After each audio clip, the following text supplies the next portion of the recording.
Sir hello start की। हाँ हाँ, एक सेकंड आसिफ रुको जरा। सर, मैंने स्क्रीन रिकॉर्डिंग शुरू कर दिया सर, भले आप नहीं करें, मैंने कर दिया सर। हाँ जी, चलो ठीक है, ठीक ठीक ठीक। हाँ फिर हे मैं शुरू यहाँ थी। अच्छा हो जो कुछ कहने मार का नोट्स खाना था तो स्क्रीन तो है ना। अच्छा हे दो। हम्म। हे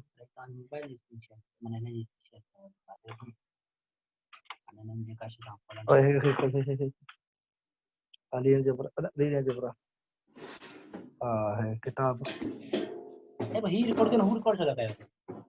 ना हे पोना जो शौकीन कदम तो होप तो लिखण में अचे न न हुनखे पो हिते ई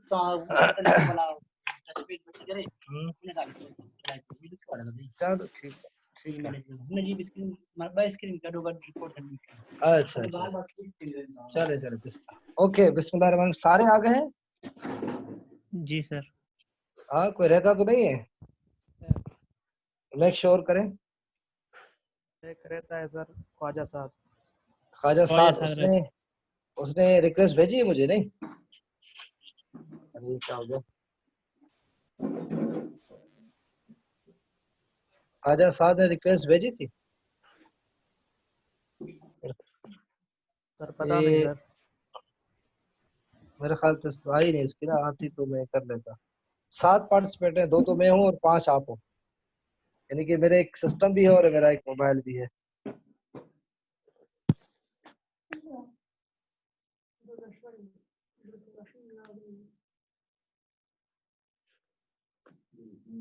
ये स्क्रीन शेयर हो रही है आपसे, ये जो मेरे सिस्टम की आ रही है? जी सर। यस सर, हो रही sir. Good good good good. Okay, अच्छा अब मैं अगर इस पे लिखना चाहूँ ये, अब यहाँ से आकर न्यू स्क्रीन शेयरिंग में। अच्छा इसे, अच्छा यार ये अभी तो किया था ये, क्या हो रहा है? हाँ हाँ हाँ हाँ हाँ हाँ।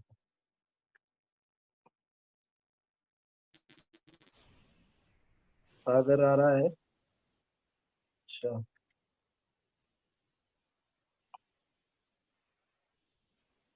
क्या हो रहा है ये? चले अब शेयर हो रहा है ना आपसे? अच्छा ये जो मेरी वीडियो है वो भी आपसे क्लियर है सागर? हाँ ये वाली। सागर हेलो हेलो। Yes sir. हाँ अच्छा, ये जो है ना ये तो आ रही है ना, ये जो बुक पे लिखा है वेक्टर स्पेस एंड सब Yes. स्पेसेस, ये नजर आ रहा है सबको? ये जो मैं, यस सर। यस ये जो सर। मेरी वीडियो में रख रहा हूँ और नीचे जो ये रखा हुआ है मेरा पेज, ताकि मैं इस पे लिखकर आपको बताऊं, ये किसको क्लियर हो रहा है? आ रहा है? क्लियर है सर। सर ये दूर रखा है आपने बहुत। यार क्या करूं, तो इसका इलाज करना है अभी। तो ये मैंने खुद हाथ से बनाया, अगर देखो इसको जरा गौर से, ये मैंने तुम्हारे लिए कैसा बनाया, नजर आ रहा है?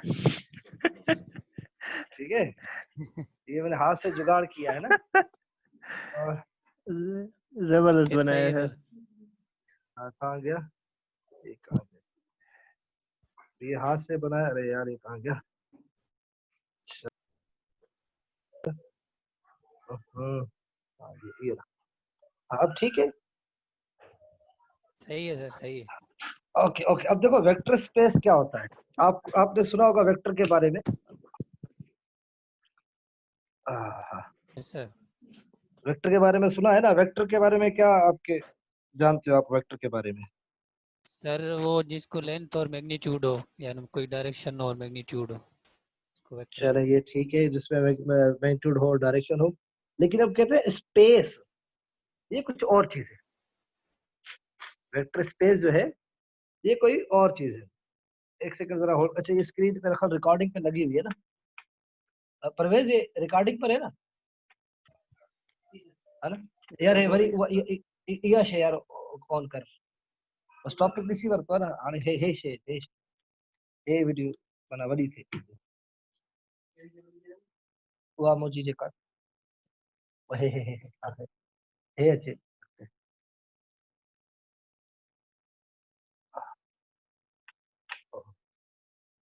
तो बना रिकॉर्डिंग है नहीं जी देखो मैं लिखा है अच्छा मसलो हाँ है और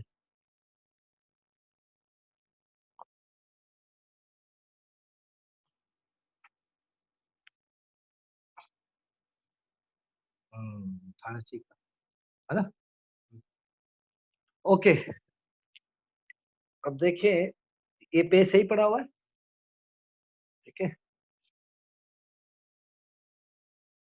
वेक्टर स्पेस क्लियरली नजर आ रहा है आसिम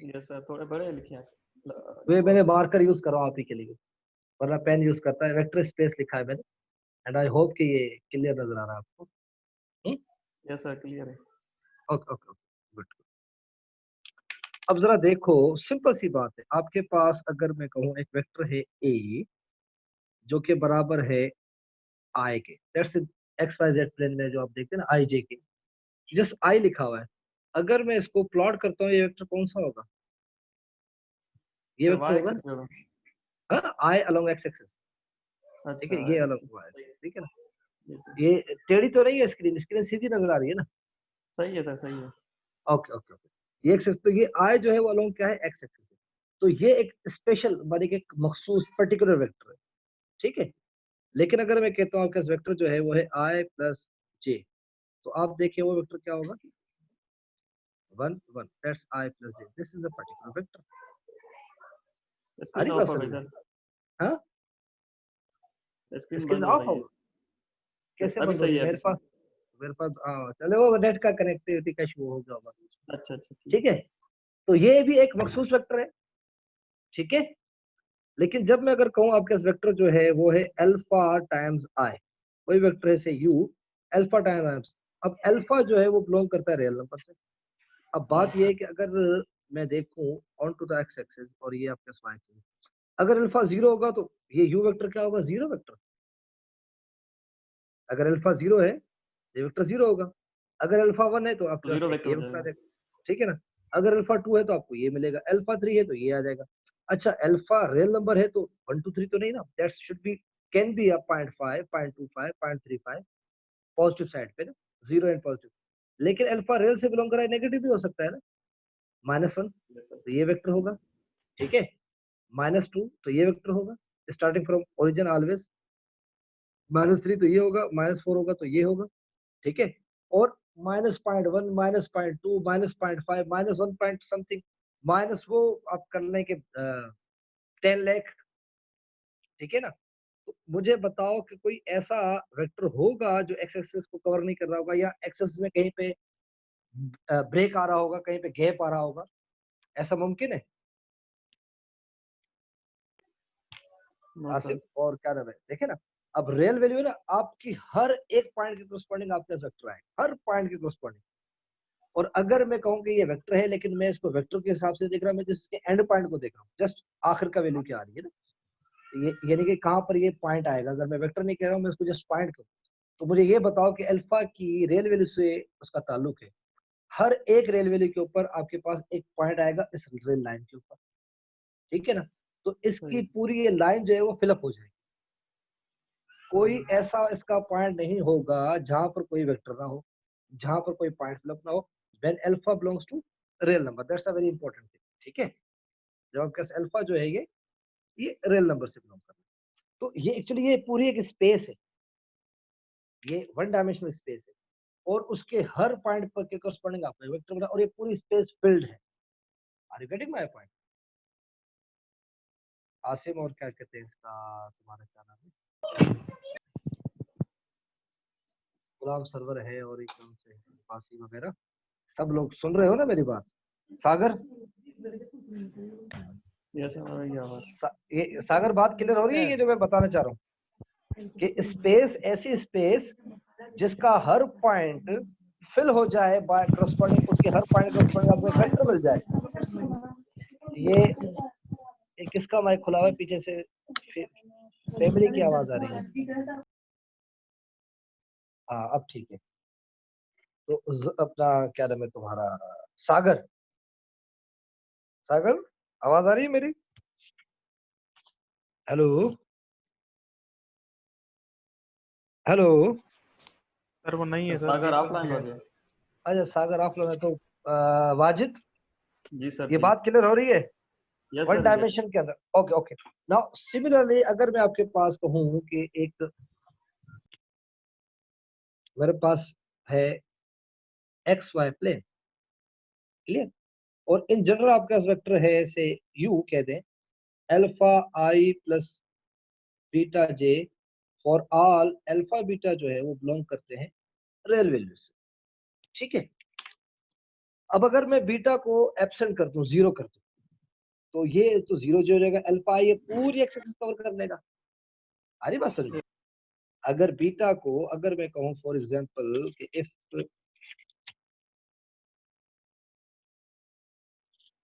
अगर इफ बीटा जो है जीरो हो जाएगा तो यू वेक्टर आपका क्या आ जाएगा? Alpha i plus zero J miss zero. तो आपके पास अगेन वो जो एक्स वाई था वो एक्स एक्सिस पूरी फिलअप हो जाएगी। बिल्कुल सर। अल्फा की करस्पॉन्डिंग जो है अल्फा बिलोंग करता है रियल नंबर से, हर एक पॉइंट आएगा, दैट इतना फिल्ड हो जाएगा कि इसमें कहीं पर गैप नहीं होगा, because real number is very dense, ठीक है, और एक कंप्लीट नंबर है रियल नंबर, कहीं पर भी गैप नहीं होता है इसका, ठीक है, ग्राफ बिल्कुल स्मूथ होता है। तो हर अल्फा की अल्फा इज रियल नंबर के करस्पॉन्डिंग हर एक पॉइंट हमें मिलेगा।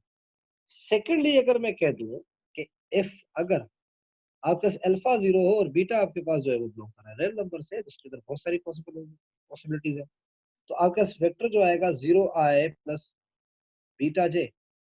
अब देखें कि ये आपके एक्स एक्सिस और ये आपकी वाई एक्सिस, अब वाई एक्सिस के करस्पॉन्डिंग आपको हर एक पॉइंट के करस्पॉन्डिंग आपको वेक्टर मिलेगा, क्योंकि बीटा बिलोंग करता है रियल नंबर से ना।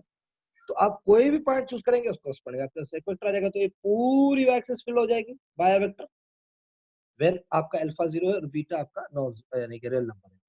सिर्फ हमने पहला केस किया था अगर बीटा जीरो अल्फा तो पूरी एक्सिस फॉलो अप हो जाएगी, और अगर अल्फा जीरो है और बीटा नॉन जीरो है that's belongs to real number, तो ये जीरो भी हो सकता है, रियल नंबर से बिलोंग कर रहा है, जीरो भी हो सकता है, तो ये पूरी एक्सिस फिल अप हो जाएगी। आ रही बात समझ में? लेकिन अगर मैं कहूं कि यही वेक्टर है मेरे पास, ठीक है, इसमें अल्फा और बीटा दोनों बिलोंग कर रहे हैं रियल नंबर, अच्छा रेस्ट्रिक्शन पुट कर रहा हूं मैं कि अल्फा आपके पास ग्रेटर इक्वल टू जीरो है, ठीक है, यानी कि राइट साइड पे पहले पहला ये कि हम केस बना रहे हैं इसका, यानी कि इस यहाँ पर डिस्कस नहीं करें, यहाँ पर करें। अगर अल्फा जीरो है और बीटा कुछ भी हो सकता है, that should be so many vectors, ठीक है। लेकिन अगर अल्फा है सपोज करें वन और बीटा की कोई भी वैल्यू हो सकती है, अगर बीटा जीरो है तो ये वेक्टर यही पर आएगा, लेकिन अगर बीटा वन है और ए वन है तो आपके ये वेक्टर आ जाएगा, फिर ऐसे, फिर ऐसे और ऐसे। अब मुझे एक बात बताएं कि जब अल्फा वन है तो बीटा की बहुत सारी वैल्यूज यहाँ पर आ सकती है ना, तो कितने वेक्टर बन सकते हैं इसके ऊपर? ये रिगार्डिंग माय पॉइंट। बहुत सारे हैं। लेकिन अगर अल्फा 0.5 है तो उसके करस्पॉन्डिंग बहुत सारे वेक्टर होंगे। तो अल्फा की वैल्यू अगर 0 से 1 में वेरी करता हूँ और बीटा को मैं फ्री छोड़ दूं, तो ये जो स्टेप आएगी ना 0 से 1 के दरमियान में, यहाँ का हर एक पॉइंट के करस्पॉन्डिंग आपको वेक्टर मिलेगा, हर एक पॉइंट के करस्पॉन्डिंग। लेकिन अगर अल्फा को मैं 1 से 2 लेकर जाता हूँ तो फिर मुझे बहुत सारे वैल्यूज मिलेंगे बीटा के करस्पॉन्डिंग, तो ये स्पेस पूरी फिल हो जाएगी ना। लेकिन जब हम अल्फा और बीटा दोनों को कहेंगे कि रियल नंबर से बिलोंग करते हैं, तो आपके पास क्या होगा कि पूरी स्पेस के ऊपर आपके पास जितने भी पॉइंट्स है सारे के सारे हर पॉइंट के करस्पॉन्डिंग आपको एक वेक्टर मिलेगा और ये पूरी स्पेस फिल हो जाएगी। तो जो स्पेस पूरी फिल हो जाएगी that will constitute a space, हम इसको स्पेस तभी कह रहे हैं कि इसका कोई भी पॉइंट ऐसा नहीं होगा कि जिसके करस्पॉन्डिंग हमें वेक्टर ना हो। तो ये पूरी एक्स वाई प्लेन जो है वो फिल हो जाएगी फुल, जो है इसका कोई ऐसा भी पॉइंट नहीं होगा जहां पर कोई हमें करस्पॉन्डिंग उसके कोई वेक्टर न मिल सके। जब आपके पास वेक्टर जो है इन टू डायमेंशनल यू जो है आपके पास वो है alpha i plus beta J. Secondly ये टू डायमेंशनल वेक्टर स्पेस है, ठीक है, एक्स और वाई प्लेन के ऊपर है, ठीक है। तो इसकी डायमेंशन क्या है? आई जे एक्स, मतलब एक्स और वाई की डायरेक्शन में टू डायमेंशनल वेक्टर स्पेस है। बट ये जो है ना, ये मैं चाह रहा हूँ कि इसका ज्योमेट्रिकल आइडिया पहले आपको क्लियर हो कि स्पेस की मीनिंग क्या है। आई होप के क्लियर हो गया होगा आपको ये, ठीक है, यस सर। गुड। अच्छा, इससे पहले हमने जो किया था वेक्टर स्पेस का भी मैंने इंट्रोडक्शन दे रहा हूँ, यानी कि जस्ट ज्योमेट्रिकल में इसको बता रहा हूँ कि ये एक पर्टिकुलर वेक्टर था, जस्ट आई प्लस जे भी एक पर्टिकुलर वेक्टर था, लेकिन जब मैंने इस पर्टिकुलर वेक्टर के साथ कोई स्केलर अल्फा जोड़ दिया है जिसकी वैल्यू आर्बिट्रेरी है, आर्बिट्रेरी मींस जिसकी वैल्यू फिक्स्ड है, कुछ भी हो सकती है, और वो अल्फा जो बिलोंग कर रहा है रियल नंबर से, तो उसकी सो मेनी वैल्यूज हो सकती है, नेगेटिव भी हो सकती है, पॉइंट्स में भी हो सकती है, जिसपे आप कंप्यूटर में अगर आप पढ़ते हैं तो आप पढ़ते हैं इंटीजर एंड फ्लोटिंग पॉइंट, ठीक है ना, जो एग्जैक्ट नंबर है 1 2 3 4 5 दे आर इंटीजर्स, और फ्लोटिंग वैल्यूज जो कि पॉइंट्स में, बट हम रियल नंबर में मैथमेटिक्स में हम इस तरह से फ्लोटिंग और इंटीजर नहीं कहते, हम कहते हैं सिंपल के रियल वैल्यूज। तो उसमें कोई भी रियल वैल्यू हो सकती है, पॉइंट्स में भी होगी, कंप्लीट भी होगी, पॉजिटिव भी होगी, नेगेटिव भी होगी, जीरो भी हो सकती है। तो जब अल्फा की आप जितनी वैल्यू रखेंगे तो आपके पास ये पूरी एक्सिस फिल हो जाएगी, और ये स्पेस है वन डायमेंशनल स्पेस। कितनी है? One dimensional space. आ रही बात समझ में? सिमिलर वे में मैंने सेकंड एग्जांपल की कि अगर आपका वेक्टर अल्फा प्लस बीटा जाए, जिसमें अल्फा बीटा रियल वैल्यूज है, मींस ये आर्बिट्रेरी है, तो हमने इसके चंद केस बनाए कि अगर बीटा जीरो हो जाए इसमें, तो जस्ट ये वही पुराना वन डायमेंशनल एक्स एक्सिस के ऊपर पूरा फ्लो हो जाएगा, that should be one dimensional space. अगर अल्फा जीरो है, बीटा नॉन जीरो है, तो आपके पास फिर वाई एक्सिस पर ही वन डायमेंशनल स्पेस बन जाएगी। लेकिन अगर मैंने कहा अल्फा जीरो से बड़ा है और मैंने 0 1 तक देखा, मैंने आपको कहा कि इसके अंदर बीटा को अगर आप फ्री दे आर्बिट्रेरी कोई वैल्यू रखेंगे तो आपके पास इनफाइनाइट वैल्यूज आएंगे सिस्टम में, और अगर बढ़ा लेंगे तो फिर इनफाइनाइट आएंगे। लेकिन अगर आपका अल्फा बीटा दोनों आर्बिट्रेरी है तो कोई भी वैल्यूज चूज कर सकते हैं, तो उसमें आपके पास इनफिनिट पॉइंट्स जो स्पेस में मौजूद है, उसके हर पॉइंट के कोरेस्पोंडिंग आपको एक वेक्टर मिलेगा, और which will constitute a space, और space of what? Space of vectors, क्योंकि हम ये जो चीजें वेक्टर्स को प्रेजेंट कर रही है। तो अल्फा बीटा के इनफाइनाइट जो है वो कॉम्बिनेशंस बनेंगे, और हर एक पॉइंट के कोरेस्पोंडिंग, हर एक के कोरेस्पोंडिंग आपके पास एक वेक्टर होगा, तो एक एक ह्यूज स्पेस बन जाएगी, एक बहुत बड़ी स्पेस बन जाएगी, इसके अंदर इनफिनिट पॉइंट्स मौजूद हैं, तो जो कि कंस्टिट्यूट करेगी एक space, and we shall call it a vector space. Is it clear? Yes sir. Good. Sir अच्छा, हाँ सर बोलो। हाँ, फ्लोटिंग वैल्यूज, फ्लोटिंग वैल्यूज का क्या मतलब है सर? वो आप कंप्यूटर में करते हैं ना, जो कि इंटीजर नहीं होती, जैसे 0.1 0.2 0.3 अच्छा 0.4 अच्छा, लाइक सही दैट, सही सही जो सही पॉइंट्स सही। में आते हैं उसको आप फ्लोटिंग कहते हैं ना। तो ये अच्छा आप कहते हैं, ये आप कंप्यूटर के स्टूडेंट कहते हैं, हम मैथमेटिक्स में हम फ्लोट का वर्ड इस्तेमाल नहीं करते, हम सिंपली कहते हैं इंटीजर्स एंड नॉन इंटीजर्स, ठीक है? सर यही वो मैं वजह है कि हम कहते हैं सही उसको हम रियल नंबर कहते हैं। सही क्लियर? Sir, good. सही है सर। अच्छा, फिर देखें कि ये 2 डायमेंशन का था, तो सिमिलर वे में ये 3 डायमेंशन भी हो सकता है, ठीक है? अब अगर मैं कहूँ कि मेरे पास वेक्टर है से v, जिसके अंदर alpha i beta j plus गेमा k, ये मेरे पास कोई भी वेक्टर है, नजर आ रहा है सबको क्लियरली? Yes sir. ठीक है, ये मेरे पास कोई भी वेक्टर है। अब इसमें क्या होगा, अगेन अगर मैं बीटा और गेमा को दोनों को साइमल्टेनियसली जीरो कर, ठीक है, अगर मैं कहूँ कि बीटा भी आपका जीरो है और गेमा भी आपका जीरो, तो ये वी वेक्टर जो होगा दैट शुड बी अल्फा है, तो अगेन ये जस्ट एक्स एक्सिस का कवर करेगा, ये पूरी की पूरी स्पेस फिल कर देगा। आ रही बात समझ में? तो that should be one dimensional vector space. लेकिन अगर मैं कहता हूँ कि इफ आपके पास गैमा जीरो है, जबकि अल्फा बीटा जो है बिलोंग करते हैं रियल नंबर से, तो आपके पास 2 डायमेंशनल स्पेस कवर कर जाएगा ये पूरी की पूरी।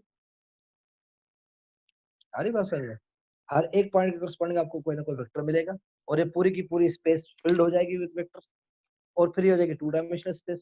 लेकिन अगर आपके पास ये तीनों, इफ ये आपके पास अल्फा बीटा गामा तीनों के तीनों बिलोंग करते हैं रियल नंबर से, तो फिर क्या होगा आपके पास,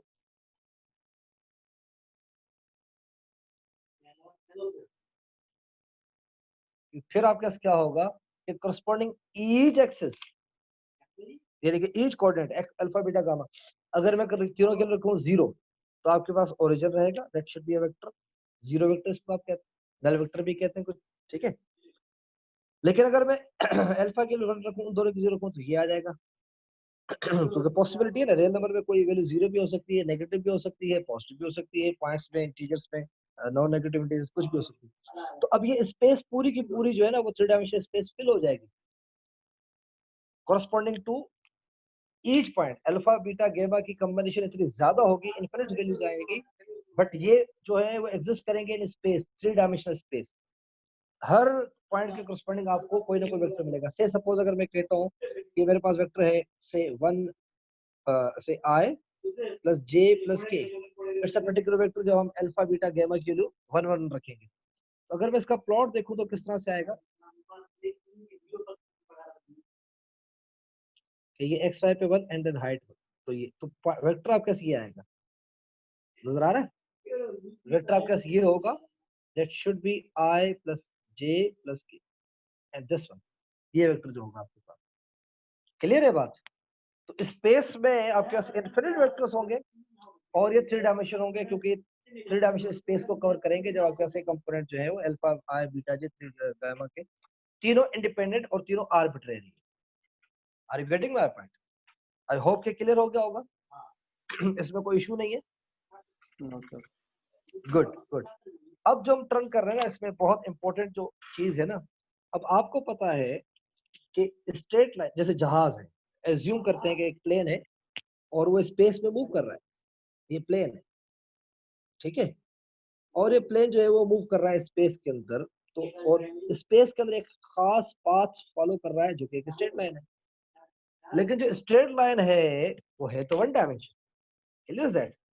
लेकिन जो हमारा फ्रेम है जिसके थ्रू हम विजुलाइज कर रहे हैं वो तो हम तो अर्थ पर बैठे हुए हैं या कहीं पर भी हमारी कोई कोई पोजीशन है एक्स वाई जेड, तो हम तो उसकी जो स्ट्रेट लाइन की इक्वेशन अगर आपको याद हो, अगर if it is passing through origin में अगर सिंपली कह दो तो याद है x upon a y upon b z upon c, ये आपके स्ट्रेट लाइन है, सिमेट्रिक फॉर्म जो है इसकी, याद है? स्ट्रेट लाइन आपने अगर पढ़ी थी ज्योमेट्री में कैलकुलस आई थिंक 2 यस में, sir, yes sir, Yes, sir. याद है ठीक सर। है ना? ये हाँ, तो ये स्ट्रेट लाइन है ना, लेकिन स्ट्रेट लाइन जो पाथ फॉलो कर रही है ये एक सिंगल पाथ फॉलो कर रही है। आ रही बात समझ में? और सिंगल पाथ फॉलो कर रही है यानी कि सिंगल डायमेंशन, ठीक है। यानी अगर आप जहाज में बैठे हुए खुद लोकली तो आप फील करेंगे कि आप तो स्ट्रेट मूव कर रहे हो ना, लेकिन Yes, जो sir. अर्थ पर है आप देख रहे हैं ओवर हियर, आपका ओरिजिन यहाँ पर है, आप यहाँ से आपका फ्रेम ऑफ रेफरेंस है, आप यहाँ से विजुलाइज कर रहे हैं चीजों को, तो आप देख रहे हैं कि जनाब जहाज जो है वो एक्स में भी चेंज कर रहा है, वाई में भी चेंज कर रहा है, समथिंग हाइट भी गेन कर रहा है, ठीक है ना। तो ये तो 3 डायमेंशन है, यहाँ के हिसाब से 3 डायमेंशन होगा, लेकिन जो शख्स जहाज के अंदर बैठा है वो तो एक स्ट्रेट लाइन पे मूव कर रहा है, तो वो सिंगल डायमेंशन है। तो इसका मतलब ये हुआ कि स्ट्रेट लाइन जो है वो भी वेक्टर स्पेस कंस्टिट्यूट करेगी, बट अगर हम फ्रेम को थोड़ा मूव करें तो हमें पता लगेगा ये 1 डायमेंशनल स्पेस है, क्योंकि एक खास लाइन को वो टारगेट कर रहा है स्पेस के अंदर। तो जो स्पेस में जो स्ट्रेट लाइन है वो 1 डायमेंशनल स्पेस बनाती है, वेक्टर स्पेस बनाती है। अब हमने इसको देखना है कि कैसे बनाती है वेक्टर स्पेस, ठीक है। ये जो स्ट्रेट लाइन की इक्वेशन है इसको आप, ये तो है सिमेट्रिक फॉर्म, तो इसको आपको याद है पैरामीट्रिक फॉर्म भी होती थी, पैरामीट्रिक फॉर्म, ये नजर आ रहा है लाल पेन से लिखा हुआ या दोबारा बार Yes, करूं? sir. आ रहा, गुड गुड गुड। तो पैरामीट्रिक फॉर्म क्या है इसकी? x is equal to at, y is equal to bt, z is equal to ct if it is passing through origin, अगर ये ओरिजिन से पास हो रही है अदरवाइज नॉट। नजर आ रही है चीज? x is equal to at this one, y is equal to bt, z is equal to ct। तो ये आपके पास क्या स्ट्रेट लाइन है, straight line passing through origin,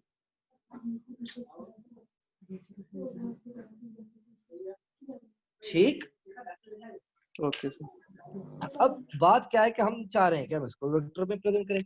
अब इन जनरल जो वेक्टर होता है आपके पास वो क्या होता है, से अगर मैं कहूँ वेक्टर v, तो इन जनरल जब भी आपके पास स्पेस वेक्टर होता है तो उसका x coordinate in the x direction होता है, y coordinate in the z direction and z coordinate in the direction of, हम उसको k कहते हैं, ये अलोंग z एक्सिस, ठीक है। लेकिन x y z की ये वैल्यूज है, अगर ये स्ट्रेट लाइन पे कोई ऑब्जेक्ट मूव कर रहा है दिस वन, ठीक है, तो इसकी जो पैरामीट्रिक फॉर्म है हम उसमें रिप्लेस कर सकते हैं यहाँ पर। तो देखिए इस वेक्टर को मैं यूं लिख सकता हूँ ATI plus BTJ sorry plus CT and K। Now particular ये अल्फा ABC पर्टिकुलर होंगे, अगर ये स्ट्रेट लाइन पर्टिकुलर है, से मैं कहता हूँ कि A is 1, B is 2 and C is 3, suppose ये आर्बिट्रेरी है नहीं, ये किसी एक खास लाइन के लिए इनकी वैल्यूज पर्टिकुलर होंगी, ठीक है। तो फिर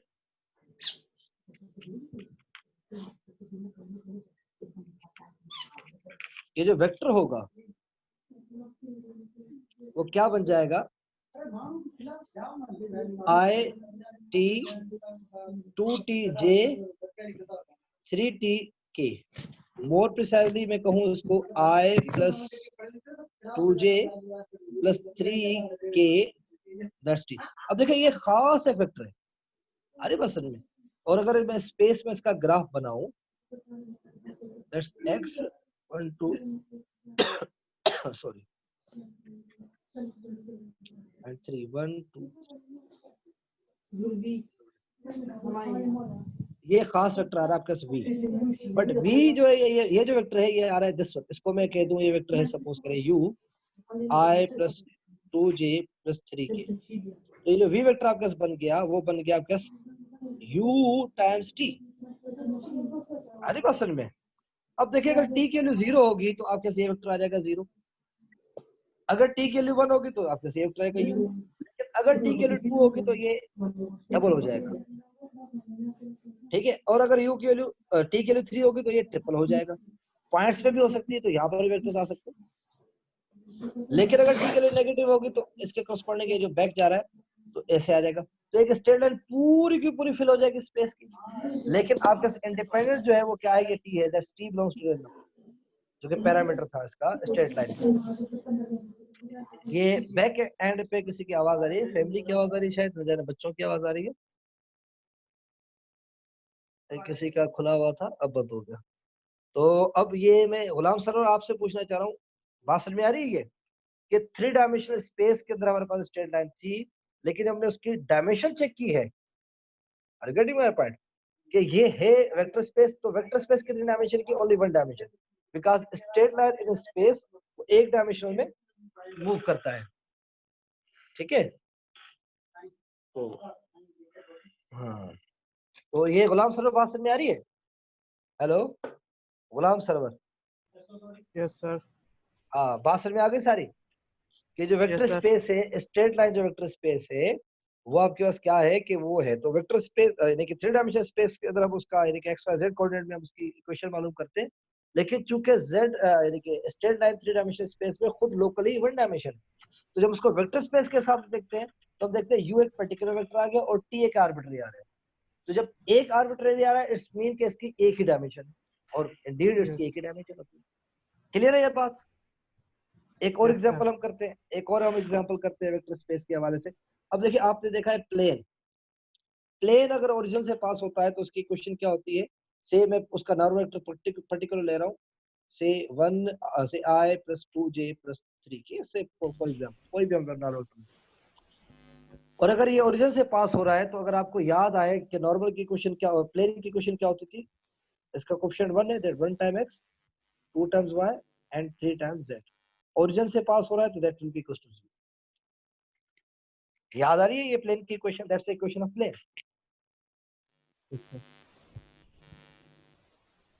और ये भी आपने कैलकुलस 2 में ये पढ़ा होगा सारा, और आई थिंक मैंने भी थोड़ा बहुत आपको लीनियर अलजेब्रा के स्टार्ट में कराया था कि कुछ ज्योमेट्री हम यूज करेंगे लीनियर अलजेब्रा। तो स्ट्रेट लाइन भी आपने पढ़ी है 3 डायमेंशनल स्पेस में, और ये प्लेन की इक्वेशन है। अब प्लेन आपके पास क्या होता है कि ये कागज प्लेन है, और मेरा ये जो कागज है इस पे ये मेरा मार्कर है फ्री है, क्योंकि मूव कर सकता है इन 2 डायमेंशनल स्पेस के अंदर, कहीं पर भी मेरा जो निब है इस मार्कर की कहीं पर भी मूव कर सकती है, ठीक है। लेकिन कुछ स्टूडेंट कहते हैं ना कि सर ये लाइन सीधी और ये लाइन टेढ़ी है, हालांकि ये दोनों सीधी है, टेढ़ी वो होती है इसमें खम नहीं आ रहा ना, ये सीधी है, ये भी स्ट्रेट है, ये भी स्ट्रेट है, बहुत सारी स्ट्रेट लाइन। अब बात क्या है कि जो प्लेन है, जो हॉरिजॉन्टल टेबल पे पड़ा हुआ है ये पेपर मेरा, ये भी प्लेन है, लेकिन मेरे सामने क्लास के मेरे बोर्ड लगा हुआ है, मेरे ऑफिस के अंदर व्हाइट बोर्ड है, वो भी प्लेन है, ठीक है। लेकिन सम टाइम आपने देखा होगा कि आपकी जो प्लेन, अगर मैं इस बोर्ड को नीचे से अपनी तरफ खींचूं तो थोड़ा टेढ़ा हो जाएगा, लेकिन उसमें खम नहीं आएगा, वो तब भी प्लेन रहेगा। समहाउ आपको याद होगा, आपने देखा होगा कि कुछ घर होते हैं उनकी झोपड़ियां जो बनी होती है ना, छत इस तरह इस शेप की होती है, तो ये जो इसका जो छत होती है वो शेप की होती है, तो ये भी प्लेन है और ये भी प्लेन है। ये भी प्लेन है, ये भी प्लेन है, ये भी प्लेन है, they all are plane.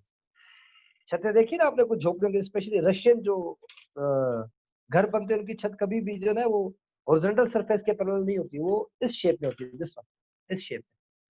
Somehow तो ऐसे भी होती है रशियन छतें जो होती है, इस शेप की भी होती है। ये आपकी जो छत होती है वो इस शेप की थोड़ी टेढ़ी होती है, बट ये टेढ़ी इसके हिसाब से हम कहेंगे इसमें कोई एंगल होता है, बट टेढ़ी से मुराद ये कह लेंगे उसमें हम कहेंगे प्लेन नहीं है जब वो उसमें खब हो, बेंट हो। बेंट नहीं, इट्स अ प्लेन। क्लियर?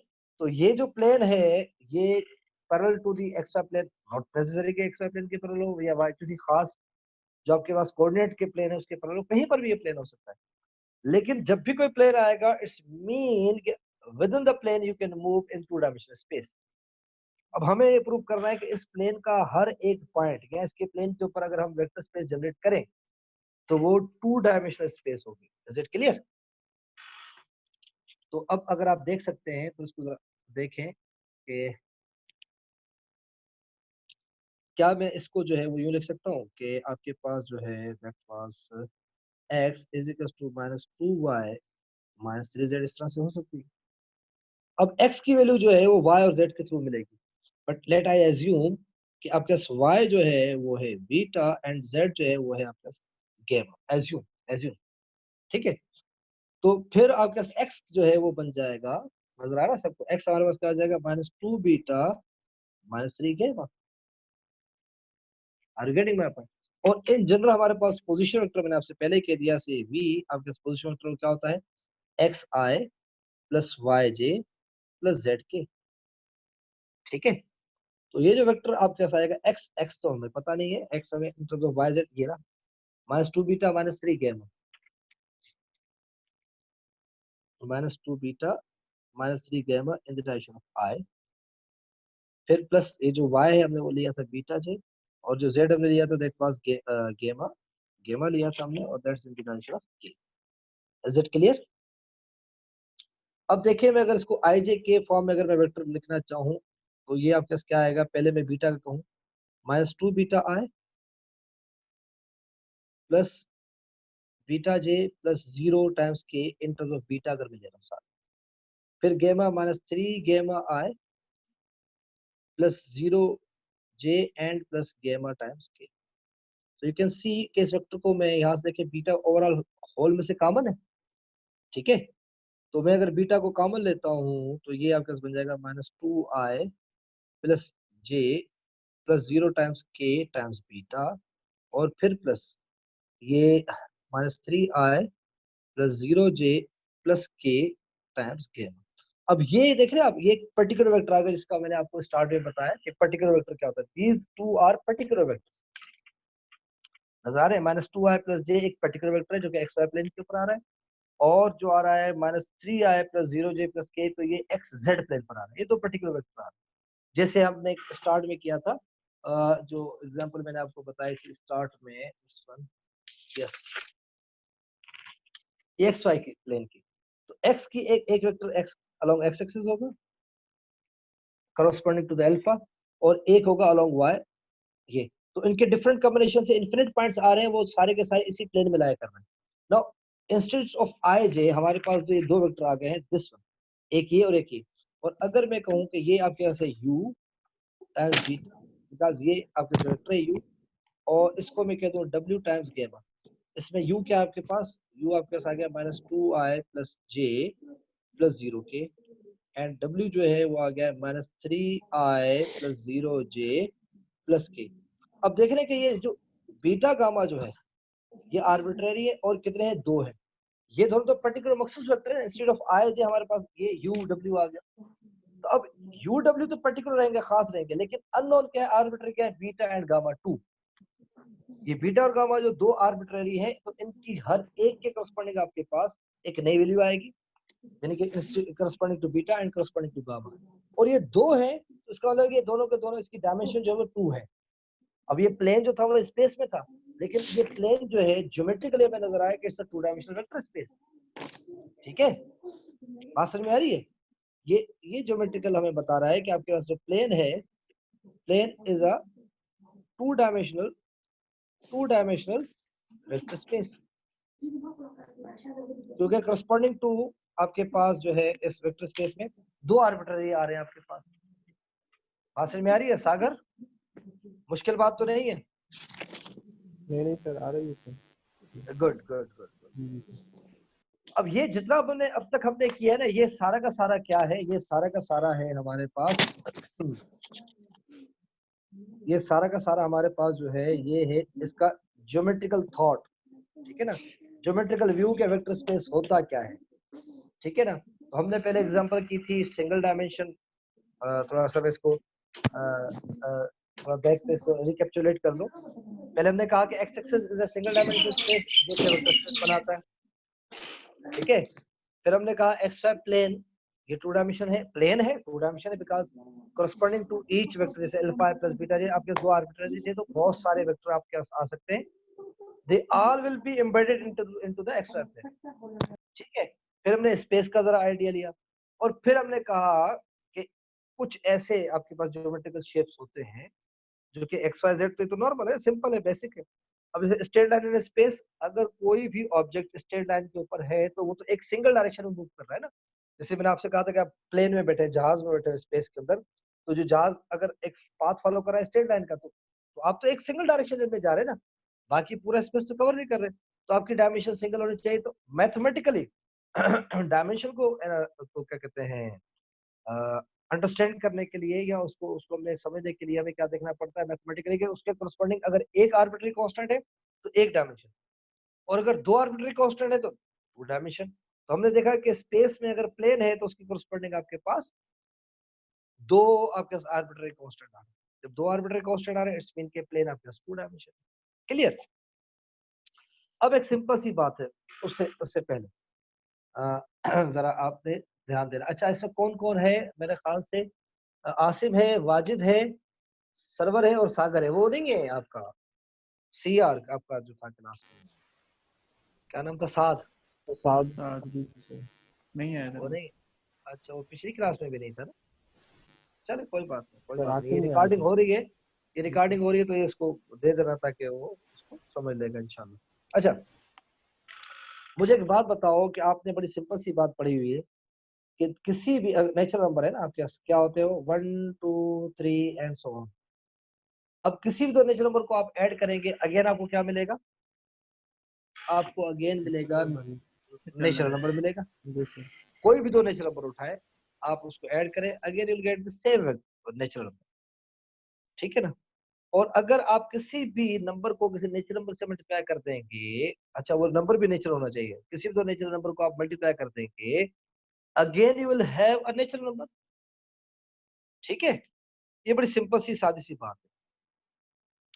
अच्छा, अब बात ये होती है कि हमारे पास जो वेक्टर स्पेस जो हमने जो हमने बनाई थी, वो हमने अभी तक, मैंने आपको जो ज्योमेट्रिकल व्यू दिया था, और ज्योमेट्रिकल व्यू के अंदर लाजिम होता है कि हम उसमें जो डोमेन है वो रियल नंबर में करें, बट ऐसा हमेशा नहीं होता ना। हम मैथ, अब हमने देखना है मैथमेटिकल व्यू से कि आपके पास ऐसी स्पेस भी हो सकती है जैसे नेचुरल नंबर है, वो नेचुरल नंबर के हर एक पॉइंट के करस्पॉन्डिंग आपको एक पॉइंट मिलता है, और वो नेचुरल फील्ड जो है नेचुरल स्पेस फील्ड हो जाती है 1 2 3 से। इंडीड उसमें गैप है, लेकिन वो गैप रियल नंबर फिल करेगा ना। लेकिन अगर हम नेचुरल की डोमेन की बात करें तो नेचुरल के हिसाब से फिल हो गया।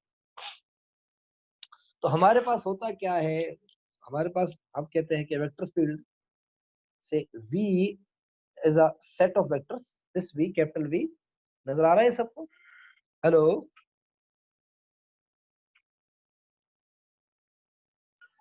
सर ये कुछ लिखा नहीं आ रहा स्क्रीन पे। हाँ ये वो ही मैं भी देख रहा हूँ, ये लिखा क्यों नहीं आ रहा है? ये मेरा मोबाइल का, अच्छा अच्छा अच्छा, अब देखिए, अब आ रहा है लिखा, गुड। जी सर जी। ये हमारा V आपके पास एक सेट है, V आपके पास क्या है? Set of vectors, set of vectors है। अच्छा, एक होती है आपके पास, अगर आपने पढ़ा हो फील्ड, फील्ड के बारे में कुछ पढ़ा है या सुना है कभी फील्ड के बारे में? सागर, जी फील्ड, सर फील्ड के बारे में पढ़ा है? जी सर फील्ड के सर। कुछ है आइडिया है तो बताओ जरा। हाँ सर, जिसकी वजह से फोर्स पैदा हो सर। फोर्स पैदा हो? जी सर, सर इसमें नहीं नहीं, ये फिजिक्स का कॉन्सेप्ट नहीं, ये प्योर मैथमेटिकल कॉन्सेप्ट है। सर फील्ड वेक्टर सर आके सर मिले सर सर जियान सर हाँ हाँ आज से बोले। सर जो भी वेक्टर हो ना, जिसका जितना उस मैग्नीट्यूड हो तो वो उसका फील्ड होता है सर। मतलब जितने एरिया में वो लाई करता है वेक्टर, जिस स्पेस में वो लाई करता है वो उसका फील्ड होता है sir. Okay hello okay. Sir जहाँ सारे सुन वेक्टर रहा हूँ मिले ना सर। जी सर। जी जी, ये सागर आप बोल रहे हो? सर जी सर जहाँ से सारे वेक्टर मिले ना तो सर हम्म, उसको सर हम फील्ड कहते हैं एक ही जगह। अच्छा, ये नया कौन कनेक्ट हुआ है? सफीउद्दीन अभी कनेक्ट हुए हो आप? जी सर। हाँ, काफी लेक्चर चले, रिकॉर्ड हो रहा है ये, मैं आपको रिकॉर्ड जो है वो सेंड कर दूंगा, वो एलएमएस पे भी चलो अपलोड ठीक है होगा। सर, लाइट ठीक का है, मसला था इसीलिए। हाँ कोई इशू नहीं है, तो पाकिस्तान में एक तो नहीं काफी मसला है, क्या क्या है, नींद भी थैंक नहीं यू होती, सर। हमारा तो इम्यून सिस्टम भी बड़ा खराब हो चुका है हम लोगों का। बिल्कुल सर। Okay okay. फील्ड जो है ना, ये प्योर मैथमेटिकल कॉन्सेप्ट है। अब देखिए आपने, आप इंजीनियरिंग के स्टूडेंट है, आपने पढ़ा होगा इलेक्ट्रो, अपना सॉरी, लॉरेंस फोर्स, ठीक है ना? अगर आपको याद हो तो लॉरेंस फोर्स, वो फोर्स तो हम कहते हैं, बट ये मैथमेटिकली या फिजिक्स के रूप से ऐसी फोर्स है जो कि डिस्प्लेसमेंट क्रिएट नहीं करती, लेकिन हमने उसको नाम फोर्स कह देते हैं। इसके बरक्स अगर आप देखें, आपने एक और टॉपिक पढ़ा हुआ है इसमें, आपकी इलेक्ट्रॉनिक्स में, इलेक्ट्रोमोटिव फोर्स। अब इलेक्ट्रोमोटिव फोर्स हम फोर्स कहते हैं, बट वो फोर्स नहीं है, वो तो एनर्जी है, पोटेंशियल एनर्जी, लेकिन नाम उसका इलेक्ट्रोमोटिव फोर्स पड़ा हुआ है। तो कुछ चीजें ऐसी होती है जो जिनका नाम साइंस के अंदर भी कन्वेंशनल तौर पर एक नाम रख दिया गया है, लेकिन लाजिम नहीं कि जो उसका नाम है वो उसकी उसकी जो असल जो बात है उसको रिफ्लेक्ट करता हो। जैसे electromotive force, people may think कि ये फोर्स है, बट वो फोर्स नहीं होती, वो पोटेंशियल डिफरेंस होता है, and potential is the energy. तो एनर्जी होती है, फोर्स एनर्जी अलग अलग चीजें होती है। क्लियर? तो यहाँ पर फील्ड जो है, फील्ड से हरगिज मुराद वो नहीं है कि जो आप समझे कि कोई वेक्टर किसी में जा रहा है, ये मैथमेटिकल कॉन्सेप्ट है। हाँ सम हाउ ये उससे रिलेट करता है, सम हाउ उससे रिलेट करता है, लेकिन मैं आपको सिंपली बताता हूँ, हमारे पास जो है ना फील्ड जो है आपके पास, रियल नंबर जो है, रियल नंबर्स, रेशनल्स, कॉम्प्लेक्स, ये तीन ऐसे सेट है हमारे पास, इनफिनिट सेट। तो इसके अलावा फाइनाइट सेट भी हैं जो कि फील्ड बनाते हैं, बट इनफिनिट सेट जो है ये तीन है आपके पास जो कि फील्ड कंस्टिट्यूट करते हैं। अब फील्ड से मुराद ये होती है, अब चंद प्रॉपर्टीज है ना, प्रॉपर्टीज ऑफ फील्ड। ठीक है, अगर मैं कहता हूं कि लेट आपके पास से इन जनरल ये आर क्यू और कॉम्प्लेक्स नंबर, ये तो पर्टिकुलर सेट है ना हमारे पास, ये नोन है कि जनाब रियल नंबर आपके पास क्या है आपको पता है, रेशनल नंबर क्या है आपको पता है, कॉम्प्लेक्स नंबर क्या है आपको पता है, बट हम जनरल कहेंगे कि ये सेट एफ है। ठीक है ना? Let F be a set, then F under two operation, addition and multiplication, ये दो ऑपरेशन, एफ के ऊपर दो ऑपरेशन होंगे, addition and multiplication. Let F be a set, then this called field if the following axioms are satisfied। अगर ये जो मैं आगे लिखने जा रहा हूँ एक्सियूम वो सेटिस्फाई करे, दैट्स वेरी सिंपल एक्सियूम है पहला, वेरी सिंपल।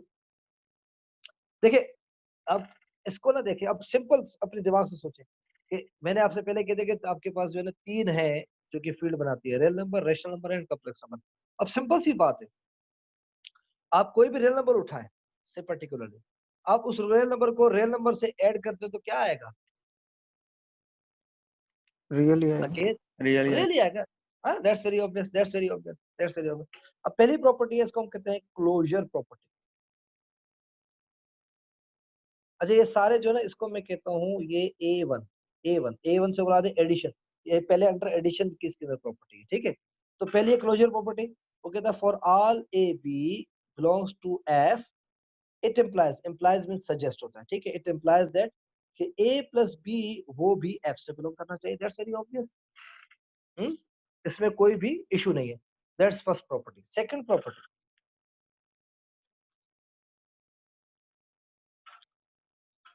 से A2, अंडर एडिशन की प्रॉपर्टी करें, ठीक है ना। तो ये कह रहा है आपके पास for all A B C belongs to F, ठीक है, इट सेटिस्फाई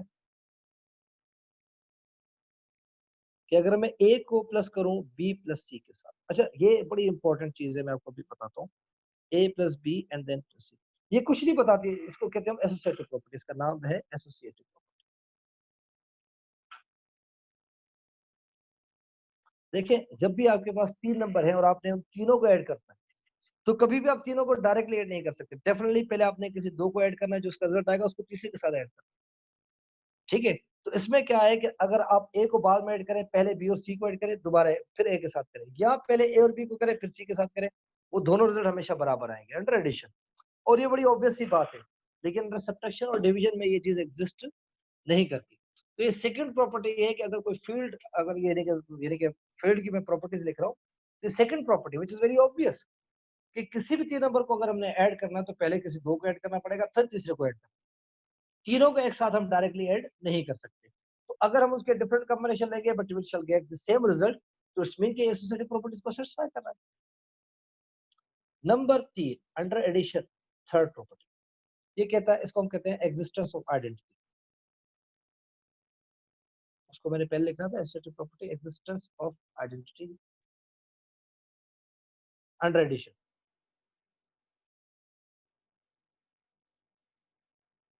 या यूं कह रहे कि मैं जब ए लिख रहा हूं तो दिस मींस कि all properties are under addition. अब देखिए, for all a belongs to F, जब मैं कहूंगा ना for all a, for all से मुराद कोई भी नंबर हो सकता है, कोई मखसूस नंबर की बात नहीं कर रहे हम।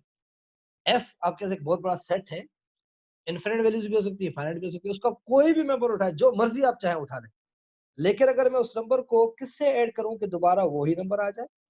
सागर, मेरे पास एक नंबर है, कोई भी आर्बिट्री एनी नंबर, जी सर। उसको मैं किसके साथ ऐड करूं कि दोबारा ए आ जाए। सर जीरो के से साथ सर, जीरो के वेरी साथ। Obvious obvious, zero zero. जी सर। और उसका रिवर्स, मैं उस जीरो को उस एक से करूं दोबारा फिर मेरे पास ए ही आएगा, जी ठीक सर। है, दैट्स वेरी जी ऑब्वियस। तो ये हमारे पास है एग्जिस्टेंस ऑफ आइडेंटिटी के अंडर एडिशन जो है एक आइडेंटिटी होती है, और जीरो वो नंबर है जिसको हम एडिटिव आइडेंटिटी कहते हैं, ठीक है। जीरो आपका क्या है, additive.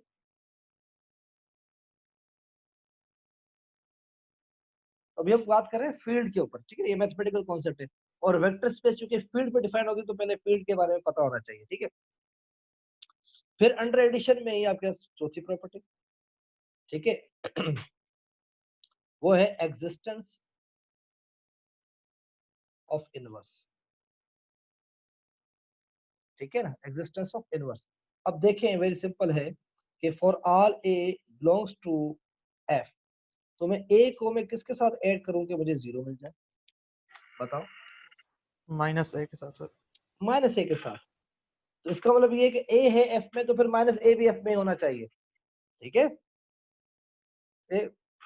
So there exist minus a in F, in F से मुराद ये कि ये भी एफ का मेंबर होना चाहिए। और ऑब्वियसली माइनस ए को ए के साथ ऐड करेंगे, again you will get zero. तो ये जो माइनस ए है is the additive inverse of A, और यू कैन से कि a is the additive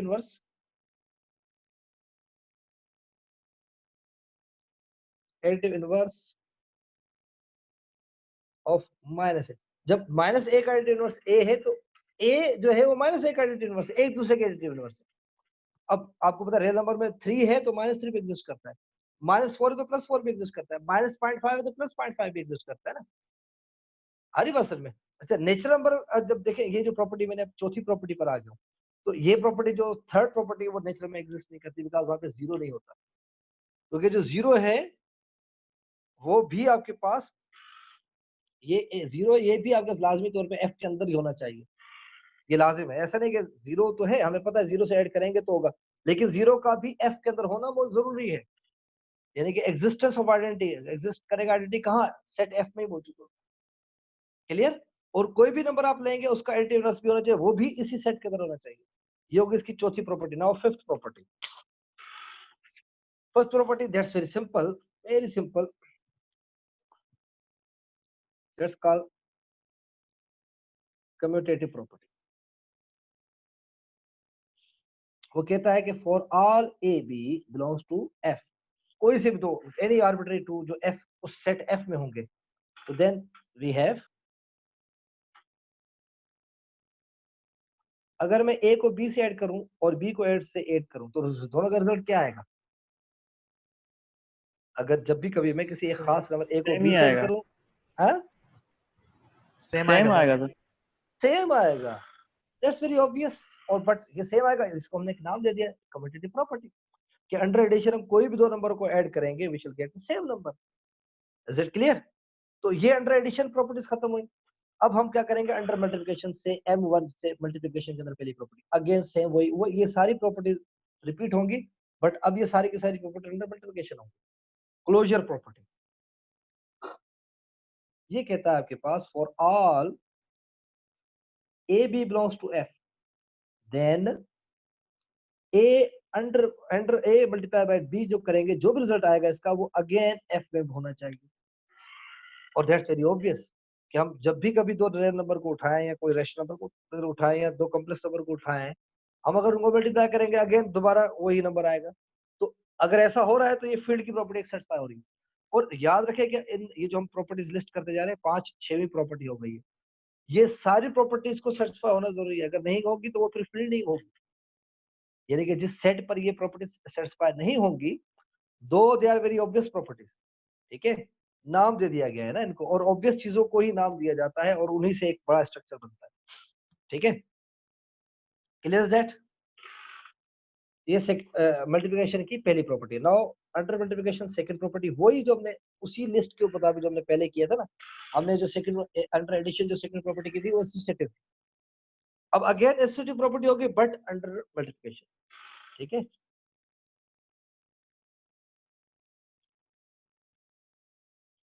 ये कहता है for all A B C belongs to F we have, then we have what, कि a multiplied by b multiplied by c करें या a multiplied by b then multiplied by c करें।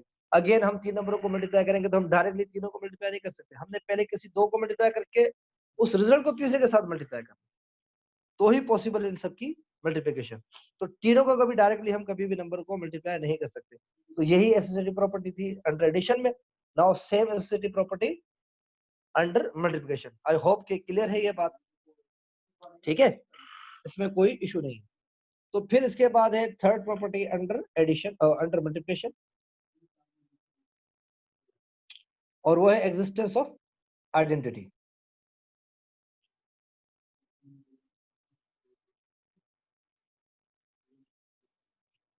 जब मैं कह रहा हूँ एग्जिस्टेंस ऑफ आइडेंटिटी, एग्जिस्ट कहाँ करेगा, उसी सेट में एग्जिस्ट होना चाहिए। और ये बहुत ऑब्वियस है कि फॉर ऑल ए जब भी हम कहेंगे इट्स मीन के कोई भी ए, हर एक कोई भी ए, या यूं कह लें कि हर एक ए के साथ ही होना चाहिए। यदि कोई भी एक नंबर अगर ये वैल्यू को वायलेट करता है, इसकी एग्जिस्टेंस को वायलेट करता है, तो फिर ये नहीं होगा, यानी कि वो फील्ड नहीं होगी, सबके साथ होना चाहिए। नाउ वेरी ऑब्वियस कि ए को मैं किससे मल्टीप्लाई करूं कि दोबारा ए आ जाए? यस, 1 के साथ सर। ऑब्वियसली 1 के साथ, और 1 को ए के साथ करेंगे तब भी हमारे पास ए ही आएगा। तो 1 अब क्या एग्जिस्ट होना चाहिए सेट एफ में, यानी कि 1 जो है, ये 1 जो है बिलोंग करना चाहिए इसी फील्ड एफ के अंदर।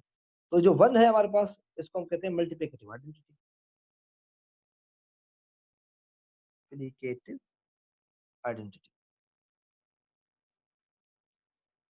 क्लियर है बात? तो ये 1 भी होना चाहिए उस सेट के अंदर, तभी वो फील्ड बनाएगा। अच्छा, ये हमारे पास थर्ड प्रॉपर्टी होगी अंडर मल्टीप्लिकेशन। और फोर्थ प्रॉपर्टी आइडेंटिटी के बाद होना चाहिए कि इनवर्स भी होना चाहिए, एग्जिस्टेंस ऑफ इनवर्स नंबर, ठीक है, इनवर्स वैल्यू। इसमें for all a belongs to F, अब यहाँ पर एक थोड़ा सा मैं आपको बाद में बताऊंगा।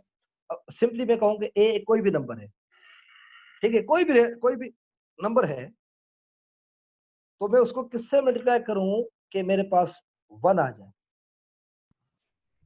1 ओवर ए सर। 1 ओवर ए, और इसका रिवर्स करेंगे 1 ओवर ए इंटू ए, तब भी हमारे पास वो 1 आएगा।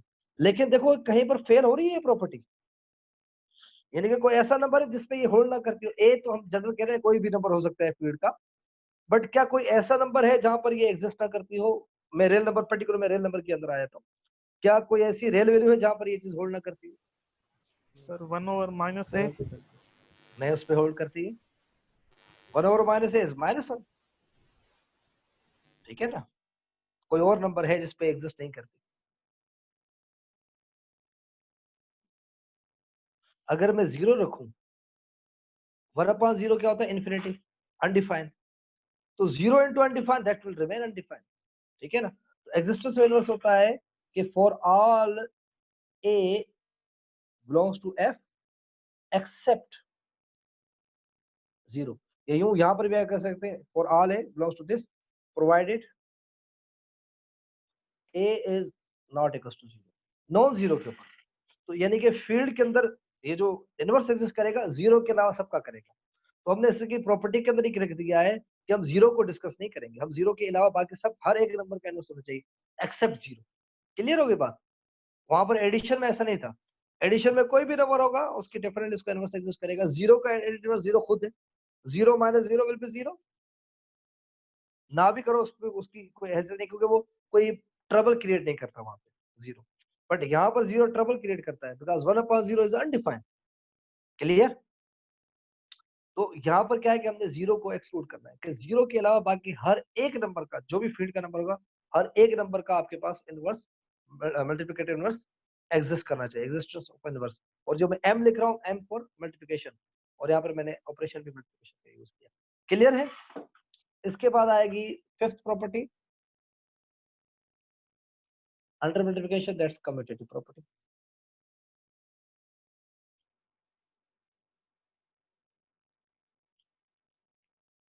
ठीक है, that's commutative property. Obviously for all a b belongs to f, तो ये क्या होगा आपके पास कि a को अगर मैं मल्टीप्लाई करूं b से और b को मल्टीप्लाई करूं मैं a से, definitely both result must be same. तो ये 5 अंडर एडिशन प्रॉपर्टी थी, 5 अंडर मल्टीप्लिकेशन प्रॉपर्टी। तो ये कितनी प्रॉपर्टीज हो गई है? 10।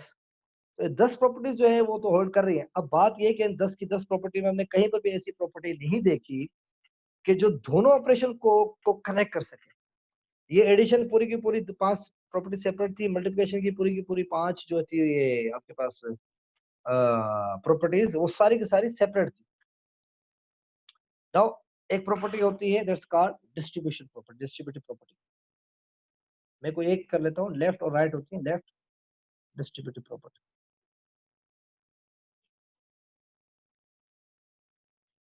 वो कहता है for all a b c belongs to f, then we must have